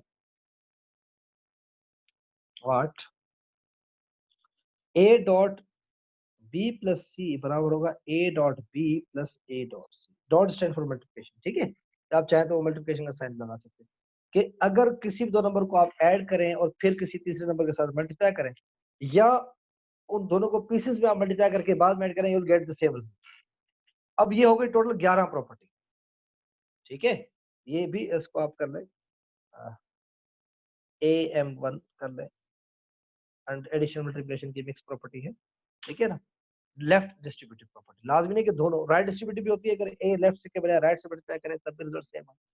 तो अब ये 11 प्रॉपर्टी सेटिस्फाई होंगी जिस सेट पर, तो फिर वो जो सेट होगा उसको हम फील्ड कहेंगे। Is it clear? I hope कि बड़ा इजी है, मुश्किल नहीं है। अब अगर आपको मैं एग्जांपल दूं, मैं पहला सेट लेता हूं इंटीजर्स। सवाल ये है, डिसाइड वेदर, क्वेश्चन है ये, ठीक है? Decide whether z under addition multiplication defined a field or not। Yes, Safiuddin, Safiuddin मेरी आवाज आ रही है आपको? हेलो सागर, जी सर।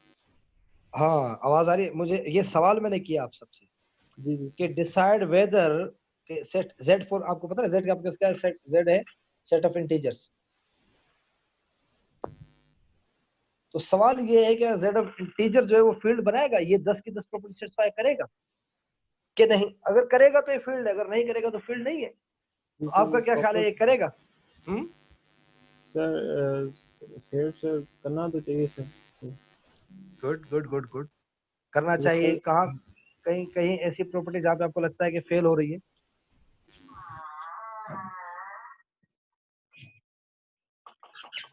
मुझे लग रहा चले। है कि सर ये 10 प्रॉपर्टीज अप्लाई करेंगे ना सर, हाँ हाँ हाँ हाँ तो तो देखो कहीं पे चेक फेल हो रहा है। करेंगे। तो चले मैं सर आपको सिंपल। इंटीजर सर जीरो पर होती नहीं, जीरो भी तो इंटीजर है ना सर। हाँ जीरो भी इंटीजर है, वन भी इंटीजर है, माइनस वन भी इंटीजर है। जिस नाउ तरह सी सर वेरी वो simple. a into one iota by, पे सर देखिए मैंने आपसे क्या कहा था कि ये 11 प्रॉपर्टीज हमने लिस्ट कर दी ना। अगर कोई एक प्रॉपर्टी भी सेटिस्फाई नहीं होगी, अगर कोई एक प्रॉपर्टी भी सेटिस्फाई नहीं होगी तो ये फील्ड नहीं है। अब डायरेक्टली देखो, मैं आपको डायरेक्टली बता रहा हूँ, वरना आप तो एक एक चेक करनी पड़ेगी। अब आप आ जाए मल्टीप्लिकेटिव इनवर्स के ऊपर। दो इंटीजर है, two is a number, integer number. लेकिन देखो मैं दो को किससे मल्टीप्लाई करूं कि वन आ जाए?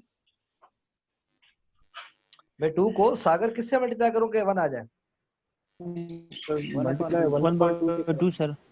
वन अपॉन टू क्या इंटीजर है?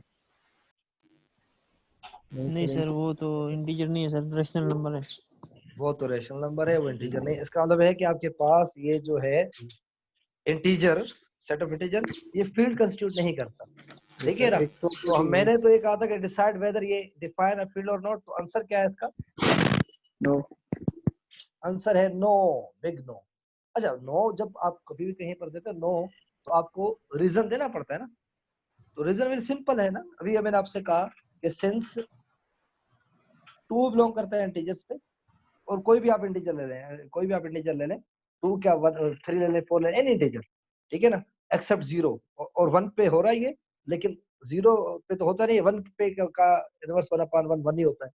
लेकिन अगर टू में लेता हूँ या थ्री लेता हूँ, कोई भी नंबर लेता हूँ, बट आपको कोई एक एग्जांपल देना काफी होता है। ये टू से two belongs to integer, but one upon two does not belongs to integers, that is the multiplicative inverse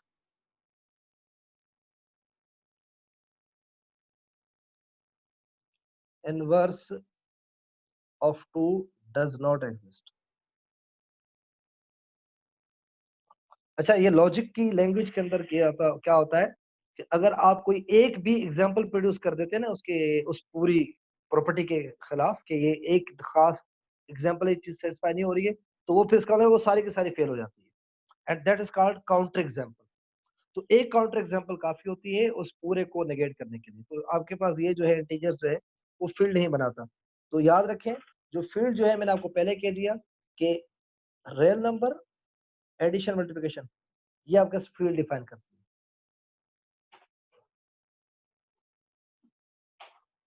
ठीक है, रेशनल नंबर भी, और आपके पास मैंने आपको कहा था कॉम्प्लेक्स नंबर, ये तीन जो है ये फील्ड है।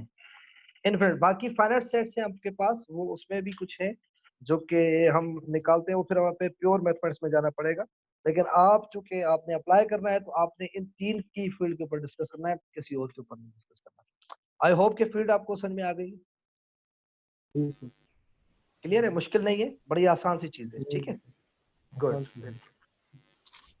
बट हमारा जो टॉपिक था आज का वो फील्ड नहीं था, वो फील्ड ये सब टॉपिक है ना उसका। हमारा जो मेन टॉपिक था वो था वेक्टर स्पेस, और मैंने आपको उसकी ज्योमेट्रिकल इंटरप्रिटेशन दे दी है वेक्टर स्पेस की, कि हमें पता है कि हमारे पास जो स्ट्रेट लाइन है वो भी एक वेक्टर स्पेस है। ठीक है, एक्स एक्सिस वेक्टर स्पेस है, वाई एक्सिस सेपरेटली एक वेक्टर स्पेस है, इन दोनों का कॉम्बिनेशन एक प्लेन है, वो भी एक वेक्टर स्पेस है। स्ट्रेट लाइन इन स्पेस, ठीक है ना, वो भी एक वेक्टर स्पेस है। प्लेन इन स्पेस वो वेक्टर स्पेस है।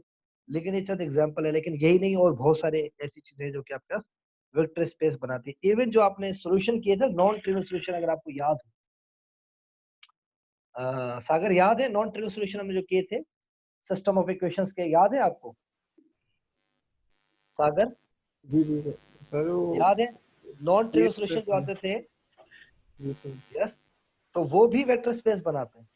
अब डिपेंड करता है कि उसमें कितने आर्बिट्ररी कांस्टेंट है। 2 है तो 2 डायमेंशनल स्पेस वेक्टर स्पेस बन रही है, 1 है तो आपके पास हो गया 1 डायमेंशनल वेक्टर स्पेस, 3 है तो 3 डायमेंशनल वेक्टर स्पेस। वो डिपेंड करता है कि उसका सॉल्यूशन जो आपके नॉन ट्रिवियल सॉल्यूशन आ रहा था वो कैसा आ रहा है। ठीक है, जी सर अब देखिए बहुत वही चीजें हमारे पास आगे दोबारा, पहले मैं रफली इसका आपको आइडिया देता हूँ। वेक्टर स्पेस, अब वेक्टर स्पेस क्या है, एक वी, कैपिटल वी आपका सेट है ओवर एफ, एफ से मुराद है आपके फील्ड, कोई भी फील्ड हो सकती है। अब ये फील्ड ऑफ रियल नंबर हो सकती है, फील्ड ऑफ रेशनल नंबर हो सकती है, या फील्ड ऑफ कॉम्प्लेक्स नंबर हो रही है, लेकिन मैं यहाँ पर पर्टिकुलरली ले रहा हूँ vector field over real number. So in general vector जो आपके पास जो स्पेस होगी over the field real number, अब मैं ले रहा हूँ जनरली। अब वो डिपेंड करता है कि आपको कितनी डायमेंशन, अगर वो आपके पास है, सपोज करें कि आपके वेक्टर फील्ड ऑफ आर वो आपके पास है, सिंपली मैं कह दूं इन जनरल वो आपके पास है alpha i such that alpha belongs to real. अब ये आपके 1 डायमेंशनल वेक्टर स्पेस है अल्फा आई, अगर मैं आई ना भी लिखूं तो जस्ट अल्फा भी लिख दूं, दैट्स ओके, ये सेट है आपके पास। और 1 डायमेंशन है, एक आर्बिट्ररी कांस्टेंट, तो ये भी आपके पास वेक्टर स्पेस होगी इन 1 डायमेंशन। लेकिन मैंने आई इस तरह से लगाया ताकि मैंने जो आपको ज्योमेट्रिकल एग्जांपल दी थी तो आप उससे इसको कनेक्ट कर सकें। तो ये वी जो है कैपिटल वी एक सेट ऑफ वेक्टर्स है जिसमें अल्फा जो है वो रियल नंबर से बिलोंग करता है। क्लियर? तो ये 1 डायमेंशनल वेक्टर स्पेस है, और यही वेक्टर फील्ड ओवर आर, मैं पर्टिकुलरली आर ही कह रहा हूँ, मैं दोबारा ज्योमेट्रिकल वे में लिख रहा हूँ alpha i plus beta j such that alpha beta belongs to real number. तो ये भी आपका वेक्टर स्पेस है। ठीक है, अल्फा बीटा की आर्बिट्ररी वैल्यूज आप जो भी लेंगे उसको 2 डायमेंशनल वेक्टर स्पेस आएगी, और ये एक नंबर नहीं है, ये आर्बिट्ररी इनफिनिट वैल्यूज है ना इस सेट के अंदर। आ रही बात समझ में? अब बात सिंपल सी ये है कि ये तो मैंने एग्जांपल दे दी, अब मैं कहता हूं कि late V of R is a vector space. V of R is a vector space if the following axioms satisfy. अब वही जो हमने फील्ड के लिए किया था तो इसमें भी कुछ एक्सियोम है। तो अभी हमने किया था जैसे आपको पता है कि मैं कहूँ तो सिंगल डायमेंशन के अंदर I and 2I, ये दो डिफरेंट वेक्टर हैं देखिए, दोनों एक्सेस पर लाई कर रहे हैं, सिंगल डायमेंशन है। लेकिन अगर मैं दोनों को ऐड कर दूं I plus 2I तो क्या आएगा 3I, 3I भी तो उसी एक्सेस पर लाई करेगा। या उनको मैं माइनस कर दूं I minus 2I, that should be minus I, वो माइनस I भी उसी एक्सेस पर लाई कर रहा है ना आपके पास, तो वो दोबारा वही वेक्टर उसी वेक्टर स्पेस का पार्ट होगा।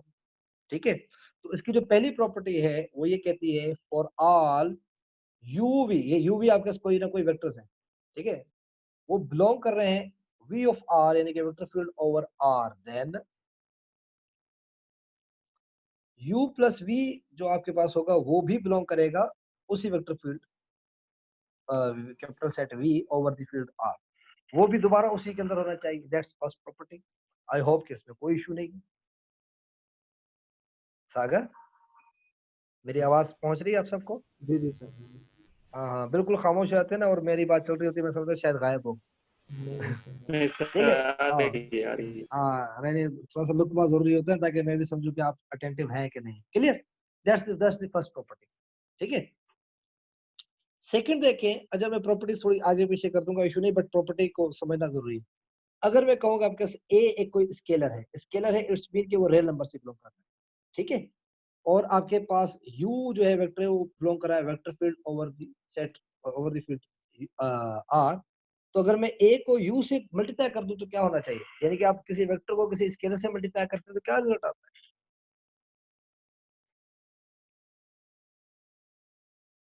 सागर, किसी वेक्टर को अगर आप किसी स्केलर यानी किसी स्केलर से बड़ा कोई भी नंबर, तो किसी नंबर से मल्टीप्लाई करेंगे तो क्या आएगा, रिजल्ट क्या आएगा? सर स्केलर आएगा नहीं, स्केलर को वेक्टर आप आना मल्टीप्लाई चाहिए। वेक्टर से करें, वेक्टर ही आएगा ना दोबारा, सर और वेक्टर यस वेक्टर सर। उसी की डायमेंशन भी वही रहेंगी जो पहले थी, हाँ सर वो डायमेंशन में भी कोई फर्क नहीं आएगा। जी जी तो सर अगर ये वेक्टर स्पेस है तो किसी स्केलर को उस वेक्टर से अगर मैं मल्टीप्लाई कर दूं जो रिजल्ट आएगा दोबारा उसी वेक्टर फील्ड के अंदर होना चाहिए, यानी कि सेट ऑफ वेक्टर्स में होना चाहिए। क्लियर हुई बात? Yes sir. अच्छा, फिर देखें कि अगर कोई भी दो स्केलर हैं, third property, for all A B belongs to the field R, ठीक है ना, और यू जो वेक्टर है वो बिलोंग कर रहा है, वो बिलोंग कर रहा है vector field over the R. तो आप ए प्लस बी करके आप यू वेक्टर से मल्टीप्लाई करेंगे, वो भी आपके पास वेक्टर फील्ड में ही होगा। सिमिलरली अगर उन दोनों की मल्टीप्लिकेशन कर देंगे और फिर आप यू से उसको मल्टीप्लाई करेंगे, वो भी बिलोंग करना चाहिए उसी सेट के अंदर। आ रही बात समझ में? क्लियर है? मुश्किल तो नहीं है ना? तो अगर आप बुक पर जाएंगे तो इसकी प्रॉपर्टीज लिखी हुई हैं, मैं आपको दिखाऊं, मैंने बुक पर ये रही, ये स्क्रीन शेयर हो रही है ना आपसे, ये नजर आ रहा है आपको? Yes sir. हाँ, ये नजर आ रहा है आपको। तो देखिए आपके पास कोई भी वेक्टर्स है, अगर u और v दो वेक्टर्स उनको आप कम्यूटेटिवली ऐड करेंगे विल गेट सेम, और u भी कोई वेक्टर है तो अगेन u प्लस v, वही जो आपके पास प्रॉपर्टी थी, क्लोजर प्रॉपर्टी है, ये वेक्टर स्पेस की प्रॉपर्टीज है, कम्यूटेटिव एसोसिएटिव प्रॉपर्टी होगी, और जीरो वेक्टर भी एग्जिस्ट करेगा उसी फील्ड के अंदर, ठीक है। एडिटिव इनवर्स भी होगा उसका, किसी भी स्केलर से मल्टीप्लाई करेंगे। तो ये देख रहे हैं आप, ये 10 प्रॉपर्टीज हैं और ये वेरी सिंपल है, ये ऑब्वियस है, ठीक है ना। जो हमने ज्योमेट्रिकल उसका डिस्कस किया वो तो एग्जिस्ट करेगा, और प्लस ये 10 प्रॉपर्टीज अगर एग्जिस्ट करेंगी तो फिर, अच्छा वो फील्ड की थी और ये वेक्टर स्पेस की है, तो ये जो है ना, ये आपके पास जो वेक्टर स्पेस कंस्टिट्यूट करेगा, अगर ये 10 प्रॉपर्टी आपके लिखे हैं ये सेटिस्फाई होंगी तो। क्लियर है? तो ये हमारे पास ये रही, इसका एक इसकी प्रॉब्लम यहाँ से शुरू हो रही है 4.1, और ये कह रहा है let V be the first quadrant in the X Y plane. और सी फर्स्ट क्वाड्रेंट क्या होता है जो कि एक्स वाई प्लेन में आपको पता होता है। तो अब ये प्रॉब्लम आपने सॉल्व करनी है, और आपने बताना है if u v are in V, यानी कि वो सेट वी में is u plus v in V, अगर है तो क्यों। और फिर कह रहे हैं कि ये find specific vector u in V and specific scalar c such that what that the c u is not in V, कि वो उसमें ना हो। अब सर, ये, हाँ बोलो। सर आपकी ये कंप्यूटर वाली स्क्रीन शो नहीं हो रही सर, सिर्फ पेज शो हो रहा है जो आपने सर। अब ये जो मैंने लिखा था वो शो हो रहा है? जी सर, वो ये जो मैं जिसमें मैं लिख जो रहा था वो आपने शो हो लिखा रहा है है? वो, जी सर वो हो रहा है, बाकी सर जी जी चले चले कोई बात नहीं, कोई बात नहीं। ये फोर्थ चैप्टर चल रहा है ना हमारा, तो बुक तो जी आपके सर। पास है ना, घर पे मौजूद है ना? हाँ सर, हाँ बुक तो मौजूद अब है। उसकी 4.1 की एक्सरसाइज आपने करनी है। अब देखें, ठीक ये है सर, मैंने आपसे कहा, अब 4.1। और अब जरा गौर से देखो ना, इसकी प्रॉपर्टी जो है ना, मैं आगे पीछे कर रहा हूँ क्योंकि मुझे इसकी लिस्ट याद नहीं है, इसमें ज़हन में नहीं है कि लिस्ट कैसे है, बट दैट्स वेरी ऑब्वियस। अब देखिए, अगर मैं 4 प्रॉपर्टी कहूँ कि अगर आपके पास यू भी कोई भी दो वेक्टर है बिलोंग कर रहे हैं आपके पास उस वेक्टर फील्ड ओवर आर, ठीक है, तो अगर आप उसको ऐड करेंगे वो भी आपके वेक्टर फील्ड ऑफ आर में होगा ना। Are you getting my point? अगर किसी भी दो वेक्टर को आप ऐड करेंगे, जी सर, हाँ, वो वेक्टर तो आर वो में होंगे। अगेन आर में होंगे। That's closure property of vectors, ठीक है। Yes sir. फिर अगर आप देखें कि यू वी डब्ल्यू, अगर कोई भी तीन वेक्टर्स हैं जो कि बिलोंग करें ओवर आर, तो यू प्लस वी प्लस डब्ल्यू, या फिर आप यू प्लस वी करें और फिर करें आप डब्ल्यू को, ये तीनों, ये सारे के सारे वेक्टर्स हैं, रिमेंबर, ठीक है। ये सारे के सारे वेक्टर्स होंगे, और चाहे तो आप इसको जल्दी हम मैथमेटिकली इसमें बार लगाए ना लगाए, तो that's an associative property of vectors, ठीक है। तो ये भी सेटिस्फाई होगा ना, वेक्टर्स के अंदर भी ये सेटिस्फाई होगा। किसी दो वेक्टर को आप ऐड करेंगे again will get the same, vector different होगा लेकिन उसी फील्ड में होगा, वेक्टर स्पेस के अंदर, ठीक है ना। और सेकंडली, अगर किसी भी तीन वेक्टर्स को आप ऐड करेंगे ओवर दैट वेक्टर स्पेस, तो जो नया रिजल्ट आएगा एक तो वो उसी में होगा, और ये इनकी डिफरेंट अरेंजमेंट जो हम बता रहे हैं, किसी भी तीन को ऐड करेंगे तो वो भी आपके साथ एग्जिस्ट करेगा। और ये आपको पता है ये क्लोजर है, ये क्लोजर प्रॉपर्टी है, ये आपके पास एसोसिएटिव प्रॉपर्टी है। अच्छा, नाउ सी नंबर 6। अच्छा, जीरो भी तो वेक्टर हो सकता है ना, ऐसा वेक्टर इसका हर एक कंपोनेंट जीरो जीरो वेक्टर होगा, वो भी बिलोंग करेगा वेक्टर फील्ड ऑफ आर से, एग्जिस्ट होना चाहिए। सच एज कि कोई भी आपका वेक्टर है u बिलोंग कर रहा है वेक्टर फील्ड ऑफ r, तो u प्लस जीरो करें या zero plus is a vector, वो अगेन u आएगा। तो एग्जिस्टेंस ऑफ आइडेंटिटी भी होनी चाहिए, ठीक है। फिर आपके पास है 7 कि इफ u बिलोंग कर रहा है वेक्टर फील्ड ओवर r से, देन तो उसका नेगेशन यानी कि माइनस यू भी आपके पास एग्जिस्ट होना चाहिए वेक्टर फील्ड ऑफ आर से, सच एज कि यू प्लस करेंगे माइनस यू के साथ या माइनस यू प्लस यू करेंगे और आपका रिजल्ट क्या आएगा, जीरो वेक्टर। तो उसका इनवर्स भी एग्जिस्ट होना चाहिए, additive inverse. Are you getting my point? तो ये चंद प्रॉपर्टीज हैं जो कि एग्जिस्ट करनी चाहिए। तो आपके पास उसमें लिस्ट है उसके बुक के अंदर, जो मैंने आपको दिखाई थी, वो 10 प्रॉपर्टीज हैं। दे आर वेरी सिंपल, ये लेकिन मेन प्रॉपर्टीज ये हैं, ठीक है। अगर ये सेटिस्फाई होती हैं तो आपके पास जो सेट है वेक्टर्स का वो वेक्टर स्पेस क्रिएट करेगा, अदरवाइज नहीं करेगा। क्लियर है? अब इसकी जो मेरे पास, तो अगर आपके पास भी घर पे आपके लैपटॉप वगैरह बुक मौजूद होगी, अब इसकी फोर्थ एक्सरसाइज है और इसके आपने करने हैं ओड क्वेश्चन सारे के सारे, और इसके टोटल 38। तो आपने टिल 37 ओड नंबर करने आपने 1 to 37। तो आप देख रहे हैं आपके पास आधे बनते, 36 का आधा 18, तो 18 क्वेश्चन। सर 4.4 की करें या 4.1 सर? 4.1 के सर 8 करने और 1 से लेकर 38 तक। 38 टोटल है ना, 38 तो इवन हो गया, तो 37 तक करना है। जी सर, मतलब उसमें से 8 करने हैं सर। जी सर, ऑड करेंगे, ठीक है ना। ऑड करने प्रैक्टिस हो जाएगी, इवन भी उसी जैसे होता है, ठीक है। तो इंशाल्लाह नेक्स्ट चैप्टर में हम नल स्पेस और ये कॉलम स्पेस और ये लीनियर ट्रांसफॉर्मेशन हम पहले पढ़ चुके, लीनियर ट्रांसफॉर्मेशन, उसको दोबारा हमने इसमें स्पेस पे भी देखना है, ठीक है। तो आज का मेरा ख्याल है ये लेक्चर यहीं तक हम रखें, काफी है ना? क्लियर है? Yes sir. Okay, thank you. कोई सवाल है तो पूछ ले आखिर में। सर वो फर्स्ट मिनट का पेपर तो प्रोजेक्ट होगा ना सर? अब वो तो हुआ नहीं ना आपका फर्स्ट मिनट का पेपर। अब तो पेपर तो मैं आपको दूंगा ना, प्रोजेक्ट दूंगा छोटे छोटे, इंशाल्लाह मैं कमिंग वीक के अंदर आपको प्रोजेक्ट दूंगा, ठीक है, फर्स्ट मिनट के भी आप, ठीक है। तो फिर कुछ दिनों बाद एक हाँ सर, वो और भी सब्जेक्ट्स है ना सर, कि आहिस्ता आहिस्ता हम काम कर लेना। चलें, ठीक है। तो इंशाल्लाह नेक्स्ट वीक में मैं आपको प्रोजेक्ट दूंगा सैटरडे को, और आपको दूंगा सैटरडे को, और आपको टाइम होगा एक वीक का, ज्यादा टाइम नहीं होगा। और विद इन वीक आपने मुझे सबमिट करना है और वो मुझे मेल करनी है और टाइप कंप्यूटराइज करना होगा आपको, ठीक है। वो मैं आपको बता दूंगा क्या है प्रोजेक्ट, तो फिर मैं आपको दूंगा, उसके हिसाब से आपको करना है, ठीक है। क्लियर है? सही। अल्लाह हाफिज़। अल्लाह हाफिज़।